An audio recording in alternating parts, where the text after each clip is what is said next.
One of the most memorable events of the last decade was a celebration of the 400-year anniversary that the first slave ship made its journey from Africa to the American colonies. The year was 1619. A group of enslaved Africans had arrived at Point Comfort, which is known today as Fort Monroe in Hampton, Virginia. In marking the 4 centuries after the first African slaves reached the United States, the Africa 400 Years Organization held an awards gala to celebrate the year of return, connecting Africa to the diaspora. We started out with the Deputy Consul General of Nigeria in New York, Mr. Nicholas Ella. Thank you, Joyce. Nice to meet you again here. 400 years. It's a big deal. And I think it's significant that we've seen over the years, 400 years of continuous contribution of African Americans to the development of this country. 400 years after, we want them to see what they can do for their motherland. Leisure De Freitas serves as Deputy Mayor of the City of Newark, New Jersey. She shares her message for the younger generation. Number one, don't forget your roots, because it doesn't matter you're in the United States and you're thinking, I'm from Ghana or from Senegal or Mali, and now I got to be Americanized.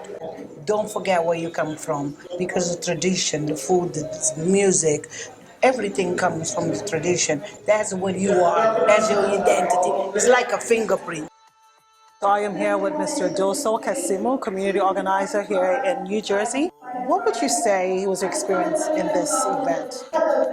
This event was an opportunity to galvanize all the children of Africa, folks from the continent and in the diaspora, to come together to commemorate, to recognize our servant leaders who's been working so hard down the shadow and on behalf of Black people. Our next guest on the red carpet was one of New York City's most influential Black leaders, Reverend Dennis Dillard.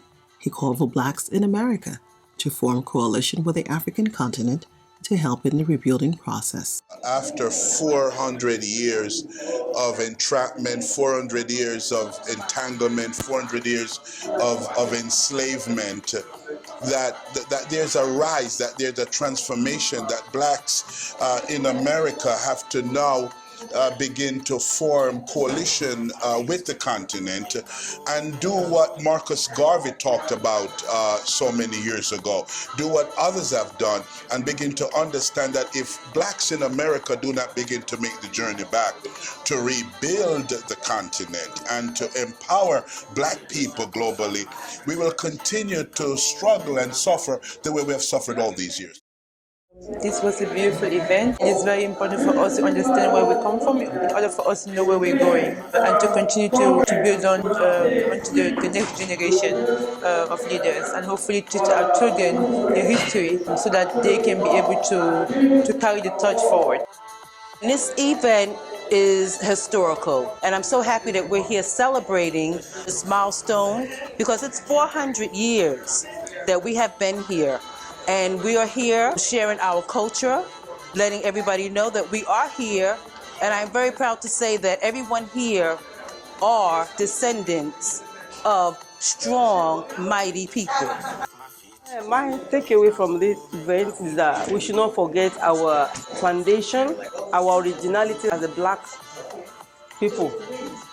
That we should always bear in mind that what our forefathers have suffered, or what they have passed through during the slave trade. That's what we're benefiting.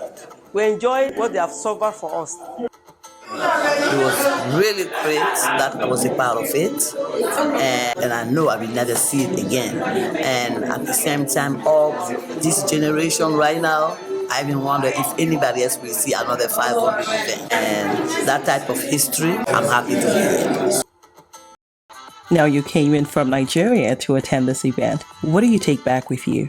What they were saying initially, that Africans that were divided, that were not together, has been demystified with what I saw here today.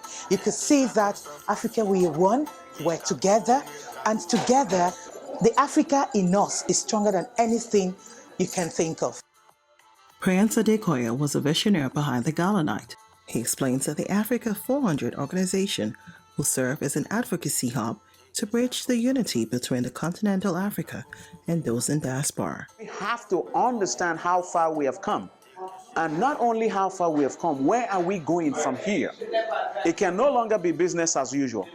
So the partnership of coalitions of organizations and Africa400.org is very significant, and it's important. It's just a starting point for us to establish a relationship between the continental Africa and the diasporic Africa, whereby we can mutually benefit from one another. We have to understand that the struggles of our forefathers should not be in vain.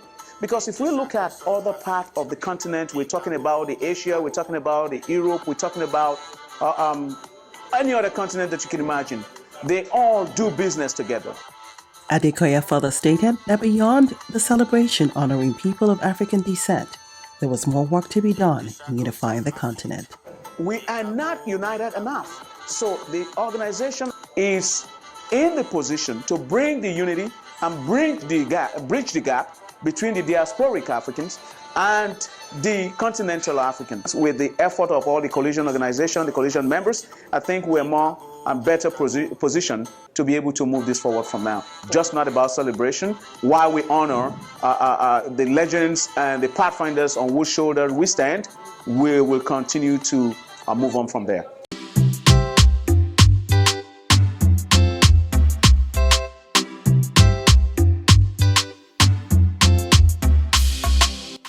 At showtime, the event was declared open by the royal father of the evening. His Majesty Dionis Sango of Sango. Africa! United we stand! Africa! United we stand! Africa! It is important to note that Africa is the source of the world. The best intelligent in the world, they are from Africa. That's the truth. Intelligent people that matter, people that know what they are doing. But because of where we find ourselves and the bad leaders in Africa, they are the cause of our problem. Very shortly, Africa will change. Special guests in attendance included the Honorable U.S. Congressman Donald M. Payne Jr., Assemblywoman Shanique Spate, Councilman William Bill McCoy, and the Deputy Consul General of Nigeria in New York, Mr. Nicholas Ella. The gala night paid tribute to pathfinders and trailblazers in the African journey over the last 400 years.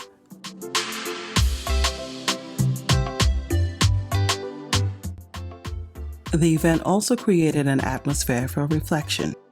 75% of the slave dungeons built on the west coast of Africa, through which the slaves were transported, were located in Ghana.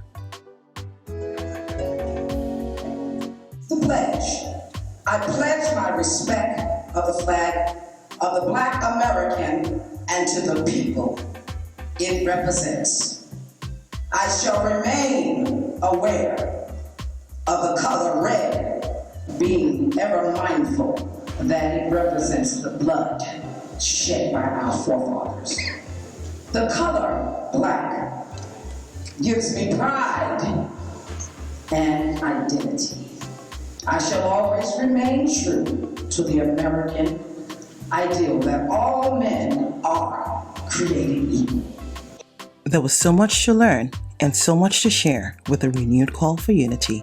There was a slave encampment there, and the folks were forced to trek, to walk from that 500 miles away from the coast to the coast. So we're paying tribute to those who didn't make it all the way to the coast, Ashe.